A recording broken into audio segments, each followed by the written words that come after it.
हिंदुस्तान में शुरू होगी, लेकिन कॉमर्स का स्टूडेंट होने के बावजूद भी, पोस्ट ग्रेजुएट होने के बावजूद भी सारी की सारी बातें मेरे सर के ऊपर से निकल गई सर। लेकिन एक काम अच्छा क्या हुआ कि जैसे ही वो बातचीत खत्म हुई तो मेरे मुंह से निकला कि सर इस बिजनेस को करना हो तो पैसे कितने लगेंगे। वहां से जवाब आया 1260 रुपये। मैंने कहा सर मिलेगा क्या? उन्होंने कहा कि 3 पैंट और 3 शर्ट का कपड़ा। तो कैलकुलेशन लगाई कि 400 की पैंट शर्ट तो बाहर भी मिलती। चलो चलेगा चलेगा, नहीं चलेगा तो फॉर्म साइन अप हुआ, किट ली, पैसे ले आके दिए गए और किट ले जाके घर पे रखी गई। 2.5 महीने अगले तक ना तो ज्वाइन करवाने वाले ने पूछा मेरे को कि कार्डशीट की चीज है दोबारा, ना मेरी अप्लाई ने फोन करा, हाँ जी, ना ही मैं ही बोल गया कि किट रखी कहाँ करके। 2.5 महीने तक में कोई चर्चा नहीं बता। मैंने जिनके घर जाके 7 मिनट की उनसे भी चर्चा नहीं हुई दोबारा 2.5 महीने पड़ोसी के साथ। 2.5 महीने बीत गए। आवाज तो मेरी वैसे ही आई जाएगी, सर आ रही आवाज?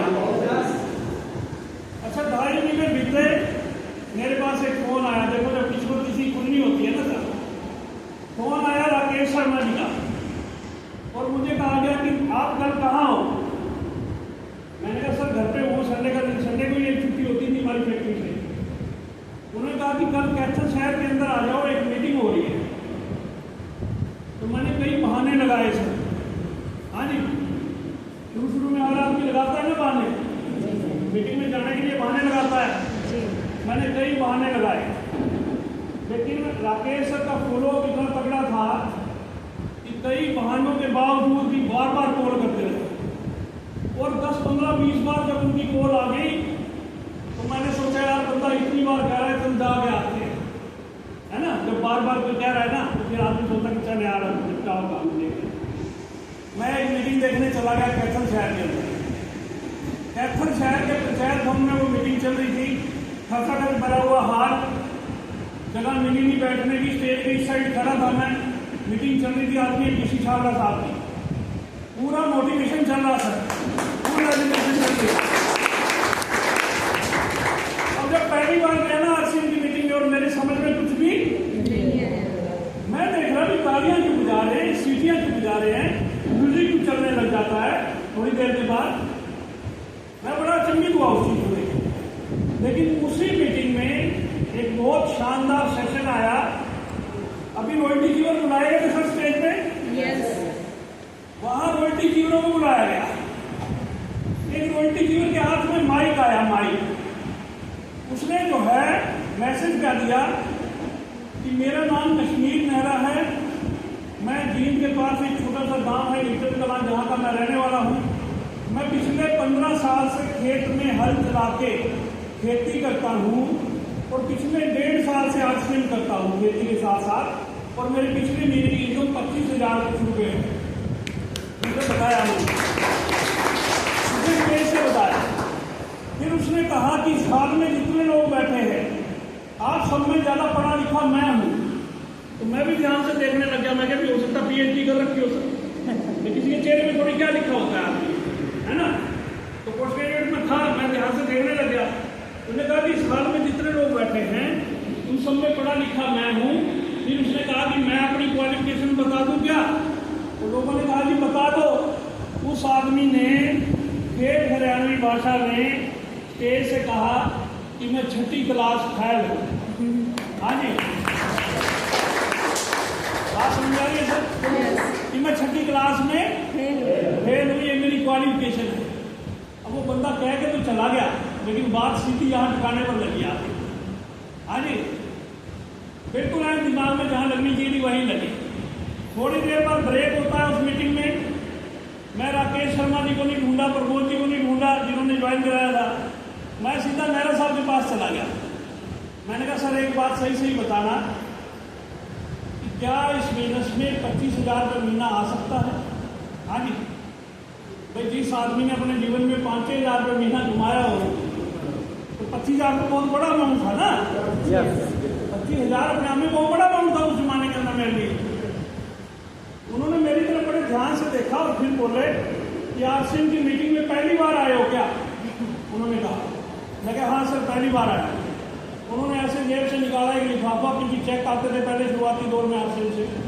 लिफाफे में से निकाला चेक और साथ में एक स्टेटमेंट, और दोनों मेरे हाथ में थे। ध्यान से पढ़ा, उनकी मैडम के नाम पे वो आईडी थी मिसिस संतोष नेहरा, और 25,000 कुछ रुपये का वो चेक। जब वो चेक देखा तो मेरी बात समझ में आ गई कि ये आदमी सही बात कह रहा है। उस दिन मैं घर पे गया तो उस दिन एक डिसीजन किया कि कुछ भी हो जाए, अब पकड़ना है तो आरसीएम मीनस को जीवन में अच्छे तरीके से पकड़ना है। फैसला कर लिया सर। मेरे दिमाग में एक चीज चलती रही कि आदमी आता तो 1 साल बाद आने लग जाएगा सर। हाँ जी, किसी चीज को हम आज नहीं जानते करना, हो सकता है 1 साल के बाद हम सीख जाए। 1 साल में नहीं सीखे तो 2 साल में, हाँ जी, और 2 साल में नहीं तो अगले 3 साल में। अगले 3 साल में भी मैं इस काम को सीख गया तो उसकी बाद की जिंदगी मेरी बहुत शानदार हो सकती है। ये चीज मेरे दिमाग में आ गई और पूरा अच्छे तरीके से लग गया। फिर वही कुछ हुआ जो फील्ड में होता है, हम लोगों को समझाने जाते हैं तो लोग उल्टा हमें समझाते हैं। हाँ जी, है ना, यही कुछ होता है ना सर। तो घबराओ नहीं, अगर ये सब कुछ हो रहा है तो आप ठीक रास्ते पे जा रहे हो। लोग आपको ऐसे रिसीव कर रहे हैं। तो 1528 रुपये की जो है पहली इनकम मेरे घर पे जो है आरसीएम मिलने से आई। पहली जो पोजीशन मेरी बन के आई चेक आया 1528 रुपये का। उसके बाद लगे रहे इस बिजनेस के अंदर 6 महीने कंटिन्यू पार्ट टाइम मैंने नौकरी के साथ साथ बिल्ड किया, और 6 महीने बाद 5,000 से ज़्यादा की कमीशन बननी शुरू हो गई आरसीएम मिलने से। उस समय मैंने रिजाइन किया प्राइवेट नौकरी से और फुल टाइम आरसीएम मिलने का स्टूडेंट बन गया। बस सिर्फ एक ही काम, फील्ड में जाना और सिर्फ आरसीएम की मीटिंग में जाना, 2 ही काम करता था सर। जब 5,000 रुपये आने चालू हुए मेरे घर में, उसके बाद लीडरशिप आई सर। सरकते सरकते लीडरशिप पे पहुंच गए। लीडरशिप पे मेरा ड्रीम चेक बना 25,000 रुपये का चेक मेरे घर पे आया सर। 25,000 रुपये का चेक जब लीडरशिप पे आया तो पहली प्लानिंग मैंने आरसीएम में करी कि बस इतना पैसा बहुत है। हाँ जी, भाई 5,000 कमाने वाले के 25,000 आने लगे, दिमाग तो खराब होना ही है नहीं सर। कि यार इतना पैसा क्या करना, अपनी जिंदगी बढ़िया कर देगी 25,000 रुपये में, ज़्यादा टेंशन लेने की जरूरत नहीं। 3.5 लाख का ये बिजनेस हर महीने जाता रहना चाहिए। पहली प्लानिंग करी सर मैंने कि 3.5 लाख का बिजनेस जाता रहना चाहिए। लेकिन मैं वो बहुत गलत था, क्योंकि ये बिजनेस ना बिल्कुल उल्टा चलता सर। हाँ जी, ये बिजनेस बिल्कुल उल्टा है, इसलिए लोगों की समझ में नहीं आता। अब उल्टा कैसे चलता है? आप दुकान पर जाते हो, 2,000 रुपये देते हो, 2,000 रुपये का प्रोडक्ट लेके आते हो अपने घर पे, आपने पैसे दिए, उसमें प्रोडक्ट दिया तो कहानी खत्म हो गई। हाँ जी, और आप आरसीएम के सेंटर में जाते हो, आपने पैसे दिए, आपको प्रोडक्ट मिला, आपकी कहानी यहाँ से चालू होती है। उल्टा नहीं, उल्टा नहीं। मार्केट के अंदर कंपनियां परेशान है, अपने प्रोडक्ट को बेचने के लिए लोगों का इस्तेमाल करती हैं, लेकिन अपना ऐसा सिस्टम है कि ये लोगों की जिंदगी बनाने के लिए प्रोडक्ट का इस्तेमाल करता है। उल्टा है, उल्टा है, इसीलिए धीरे धीरे समझ में आ रहा है सर। हाँ जी, जब आदमी काम बहुत ज्यादा करता है आरसीएम में, जिस स्टेज पर काम बहुत ज्यादा करता है, मेहनत बहुत ज्यादा करता है, उस समय पैसा कम आता है। जब कुछ नहीं करता तो लाखों रुपए मिलना है नहीं सर? बात समझ रहे हैं? जब कर रहा होता है ना, फील्ड में मर रहा होता है, उस टाइम कमीशनें कम आती शुरुआती दौर के अंदर, लेकिन जब सिस्टम खड़ा हो जाए तो पैसे ही पैसा सर। समझ पा रहे हैं सर? नेक्स्ट मंथ बिना प्लानिंग के लीडरशिप की प्लानिंग करी, आगे रॉयल्टी कर दी, और डायरेक्ट 6% रॉयल्टी होती थी उस समय, 6% आ गई अगले दिन, और चेक 25,000 रुपये से बढ़ के आया 58,570 रुपये। मतलब जंप देखिए सर, 25,000 रुपये कमीशन से डायरेक्ट 58,570। अब जैसे ही वो रॉयल्टी का पहला चेक आया तो मैंने जीवन में अपना पहला शौक पूरा किया सर, आरसीएम से अल्टो एसी गाड़ी निकलवाई। कुछ पैसा इकट्ठा कर रखा था, कुछ पैसा अपना इधर उधर से पकड़ पकड़ के, कुछ अपना डाल के, कुछ फाइनेंस करा के दिया, जुगाड़ लगा के अपनी एक अल्टो एसी गाड़ी जो है निकाल ली। अब जब अल्टो एसी गाड़ी भी जिस दिन मैं घर से लेके जो है ना, लेके आ रहा था वहाँ से अपने घर पे, तब भी रास्ते में मेरे दिमाग में चल रहा था, क्योंकि 4000 रुपये किस्त बनाया था फाइनेंसर महिंद्रा वाला, तो मेरे दिमाग में ये चल रहा था कि अगर 4000 रुपये किस्त नहीं भरी गई तो हाँ जी तो ना पीछा नहीं छोड़ती सर आदमी का सारी जिंदगी में। उस समय भी दिमाग में चल रहा था ये किस्त इसकी नहीं भरी गई तो क्या होगा। तो मैंने अपने दिमाग से पूछा भी क्या होगा, तो मेरे दिमाग ने जवाब दिया कि किस्त नहीं भरी गई तो जिन्होंने लोन दिया है अपने आप गाड़ी उठा ले देंगे और क्या होगा। क्यों सर? तो जब पैसे नहीं दोगे फाइनेंसर के तो उठा ही नहीं देगा वापस। मैं क्या जितने दिन घूमना मजे से घूमो कार में, ज़्यादा टेंशन लेने की जरूरत नहीं है। आपके सामने खड़ा हूँ सर, गाड़ी चलानी आज तक मेरे को आती नहीं सर। हाँ जी, RCM बिजनेस की इनकम से 5 गाड़ियाँ आप तक अपने जीवन में चलानी आती नहीं सर। अल्टो एसी गाड़ी खरीदी, फिर टाटा सफारी खरीदी, फिर एक इंडिगो खरीदी, फिर अर्टिगा खरीदी, अभी 5वीं गाड़ी सियाज मैंने RCM बिजनेस की कमीशन से खरीदी। हालांकि चलानी आज भी आपके सामने खड़ा हूँ, ट्राई मैंने लगा जरूर रखी है सर, लेकिन ये 1.5-2 साल पहले मैंने मंगवाई थी, आज तक खुली नहीं है। हाँ जी, क्योंकि मेरे को बांधनी आती आज भी। अभी मीटिंग के बाद देखो क्या करना, मैंने इसको ऐसे कर देना है, तो उतार के ऐसी बैग में रख देना, सिंगल मीटिंग में ऐसे डाल के फिर ऐसे करना। बात समझ रहे हो सर? हाँ जी, जीवन में हर काम का एक्सपर्ट बनने की जरूरत अपने को नहीं। और आपको एक राज की बात बताता हूँ कि RCM बिजनेस में कमीशन कैसे बढ़ती मेरे को आज पता चलता है। हाँ जी, मेरे को तो 20-30 हज़ार फालतू आ जाते लग के, तो भी मैं खुश नहीं होता, क्योंकि मेरे को पता नहीं सारे बड़े कहाँ से। हाँ जी, अगर घट जाते 20-30 हज़ार अगले महीने कमीशन में, तो भी कम नहीं होता, क्योंकि पता नहीं भी घटे क्यों, है ना। तो ये सफ़र आगे चलता रहा सर। 58,570 का रोयल्टी का पहला चेक आया, फिर 72,000 का आया नेक्स्ट चेक, फिर 86,000 का तीसरा चेक आया, उसके बाद फंड बन गए, फिर स्टार फंड हुए इस बिजनेस के, फिर इमराल्ड हुए, फिर स्टार इमराल्ड बने इस बिजनेस के, फिर स्टार इमराल्ड के बाद रूबी जैसी पिन को अचीव किया। रूबी पे हाईएस्ट पे आउट अभी सेकंड फेज का जो मेरा बना है हाईएस्ट फेज महीने का 3,70,000 रुपये का एक महीने का जो है। औसत जो इनकम रहती है मेरी RCM बिजनेस से करीबन 2.5-3 लाख के बीच में कहीं भी रहती है ना।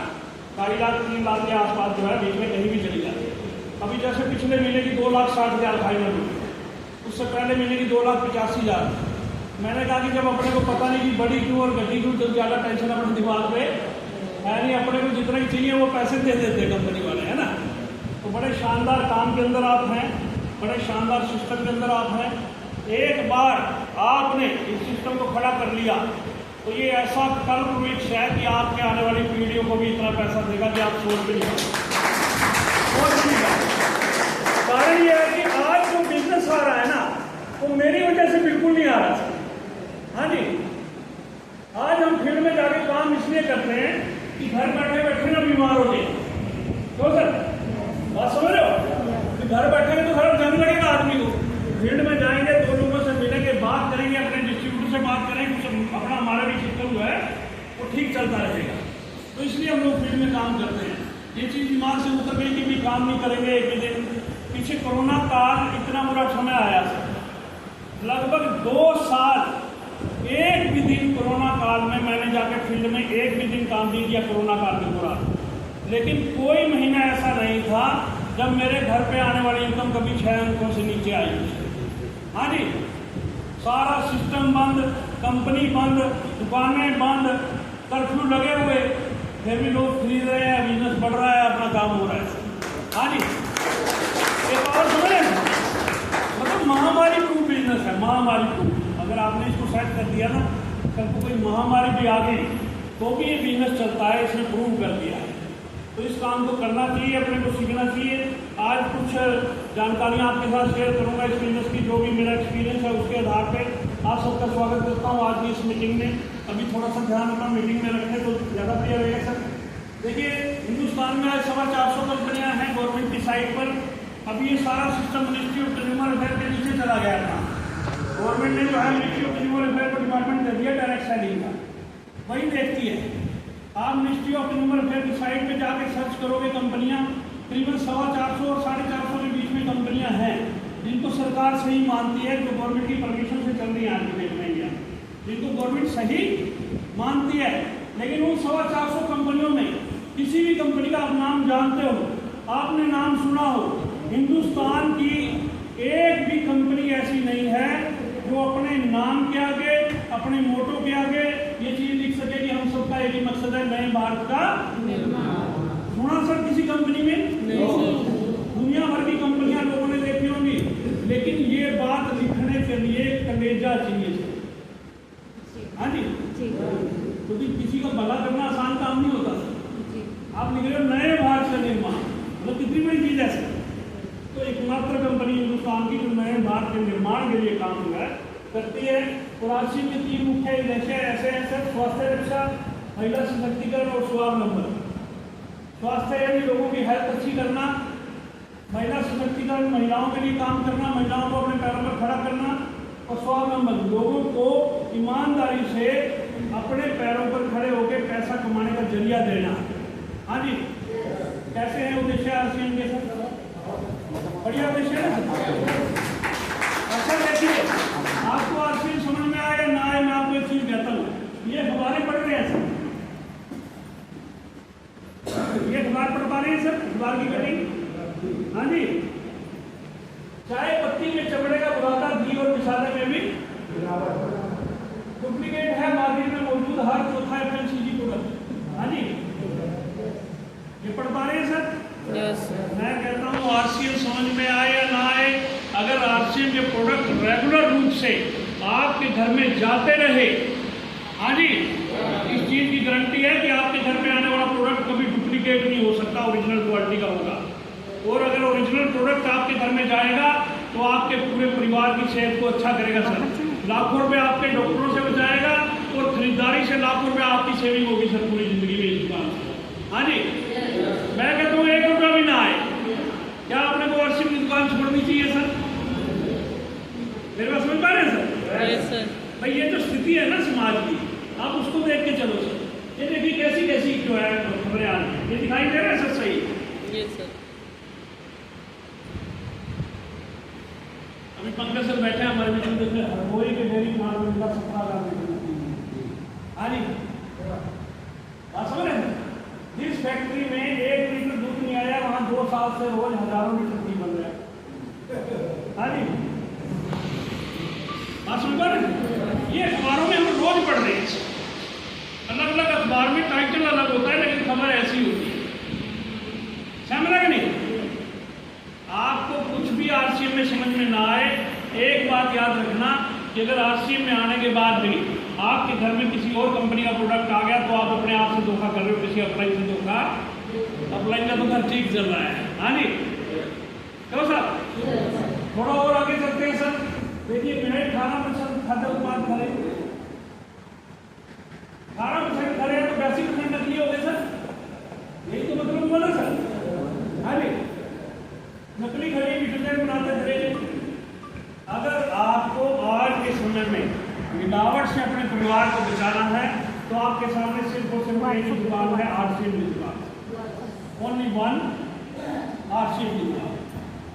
और ये देखिए सर, कुछ लोग जल्दी करोड़पति बनने के लालच में आरसीएम जैसे सिस्टम को छोड़ जाते हैं। आगे क्रिप्टो करेंसी, लेकिन रिजल्ट क्या आता है? 30,000 लोगों से कराया, करोड़ों का निवेश और ऐप बंद हो गया। कर लो, क्या करोगे सर? हाँ जी, बात समझ रहे सर? कई लोग रातों रात कहते हैं मैं करोड़पति बन लूंगा, रातों रात बन जा भाई। क्यों सर? बोला आरसीएम में तो पैसा लेट आता है, मैं तो रातों रात करोड़पति बन भाई। लेकिन अंजाम यही होगा, 1 लाख दो हर माह 15,000 तो सपने दिखा 150 करोड़ की ठगी होगी। रातों रात करोड़पति कोई नहीं बना सकता सर, ना हमारे पेरेंट्स रातों रात हमें बना सकते, ना सरकार बना सकती। कोई ऐसी स्कीम नहीं है सर किसी के पास। हाँ जी, ये अगर कोई ऐसी चीज होती जो रातों रात करोड़पति बना दे आदमी को, आप सोचो पूरे इंडिया में नहीं लागू होनी चाहिए। क्यों सर? बहुत सारे लोगों को ठग के तब तुम थोड़ा बहुत पैसा कमा सकते हो, लेकिन ऐसी भी पोजीशन आ जाती है कि लीडर बाहर नहीं निकल पाते इन कंपनियों में। हाँ जी, अपने यहाँ क्या है, तो पैसा देकर गया, सामान मिल गया। हाँ जी, हमारी क्या लायबिलिटी है सर? समझ। एक आदमी आज जुड़ा आरसीएम में, 2000 रुपये दिए, प्रोडक्ट ले गया, बड़ा पॉजिटिव कहता आरसीएम करूंगा, घर पे जाते ही पूरा नेगेटिव हो गया, बोला आज ही छोड़ दूंगा। हाँ जी, अब छोड़ दिया तो छोड़ दिया, उसका कोई नुकसान हो गया सर? मेरी बात समझ पा रही है सर? विदाउट एनी लाइबिलिटी, आपकी कोई लाइबिलिटी है ही नहीं इसके लिए। आप अगर ऐसी कंपनियों में फंसोगे तो आप बिजनेस नहीं करोगे, आप अपनी लाइबिलिटी खड़ी करोगे, क्योंकि कल को जब भी कंपनी भागी तो आपके रिश्तेदार, आपके जानकारों ने आपकी से पैसे मांगने, वो कंपनी को नहीं जानते, है नहीं सर? देखिए कैसे कैसे क्रिप्टो करेंसी ने 40,000 लोगों को लगाया, 7,761 करोड़ का बीमा, 7,500 करोड़। क्रिप्टो के जरिए मध्य प्रदेश देश भर के निवेशकों ने 1,000 करोड़ की। अब देखो गवर्नमेंट भी क्या कह रही है, हमारी अपनी गवर्नमेंट ऑफ इंडिया में देखो क्या पॉलिसी खेल रही है। गवर्नमेंट कह रही है कि टैक्स लगाने का मतलब क्रिप्टो को वैधता देना नहीं। हाँ जी, गवर्नमेंट कहती है कि जो ये कर रहे हैं इनका टैक्स तो ले लो, लेकिन ये इलीगल है। आप समझ रहे हो? अगर आपने हर इलीगल काम को टैक्स लेके लीगल करना है तो फिर अफीम बेचने को भी इलीगल समझ के उससे भी ले लो टैक्स, क्यों सर? मेरे को समझ रहे हो नहीं? अगर मेरे गवर्नमेंट का स्टैंड है टैक्स लगाने का मतलब क्रिप्टो को वैधता देना, तो जल्दी के चक्करों में ना फंसे। आरसीएम जैसा सिस्टम बहुत सही समय पे आपके हाथ में आया है। आरसीएम आज हिंदुस्तान की कंपनी है। हम लोग अभी भिवाड़ा कोर और आईटी कोर की मीटिंग हुई मैनेजमेंट के साथ, 2024 के अंदर अंदर आरसीएम इंटरनेशनल कंपनी बनने जा रही है। 2024 में ही विदेशों में चला जाएगा, 2024 में ही विदेशों में चला जाएगा। सोचो किसी नेपाली ने आपके यहाँ से ज्वाइन होकर आपकी डाउनलाइन में नेपाल में शुरू कर दिया, तो आपके नेपाल से पैसे बनेंगे कि नहीं बनेंगे? हाँ जी, मेरी बात समझ पा रहे हैं सर? किसी भी कंट्री में जाए, जब आपकी टीम बड़ी होगी, क्योंकि लोगों के माध्यम से ही बिजनेस जाना, कंपनी को डायरेक्ट नहीं ले जाना। और ये देखिए, ये है आरसीएम। 10वीं में लगातार 4 बार फेल व्यक्ति ने रख दिया, इतिहास बन गया टेक्निकल, मतलब 10वीं में 4 बार फेल होया। हाँ जी, लेकिन आरसीएम में टेक्निकल मेरी टीम के साथ ही आनंद पांडे, अभी मीटिंगों में आपने सुना होगा आनंद पांडे जी, बिल्कुल अनूठा टेक आदमी, अभी टेक्निकल अचीवर हुए, अभी मोस्ट फेवरेट इमरान की तैयारी कर रहे हैं सर सितंबर में। तो इमरान होता है या स्टार होता है, जो भी होगा कुछ ना कुछ तो होगा, जब निकला लगा है। क्यों सर? अभी हमारे बीच में प्रमोद जी आए थे, प्रमोद जी के पिताजी को कितने लोग जानते हैं सर? प्रेमचंद जी जानते हैं ना सर? बिल्कुल अनूठा टेक बंदे सर। हाँ जी, पीछे हम लोग इकट्ठे गए हुए थे सर के साथ, प्रेमचंद जी के साथ फील्ड में काम कराने। तो मीटिंग के बाद वो बोले कि सर कैसा, मतलब मेरे समझ नहीं आया, मगर क्या बोल सकते तो बाकी ठीक है क्या सर? मतलब ये वो प्लेटफॉर्म है जो बिना किसी क्वालिफिकेशन के भी आपको पूरा राइट देता है कि आप इस बिजनेस में स्टार भी बन सकते हो सर। हाँ जी, बिना किसी भेदभाव के, आप पढ़े लिखे हैं, आप अनपढ़ हैं, आप डीसी हैं, आप एसपी हैं, आप रिक्शा चलाते हैं, आप किस जाति धर्म के हैं, कोई फर्क नहीं पड़ता।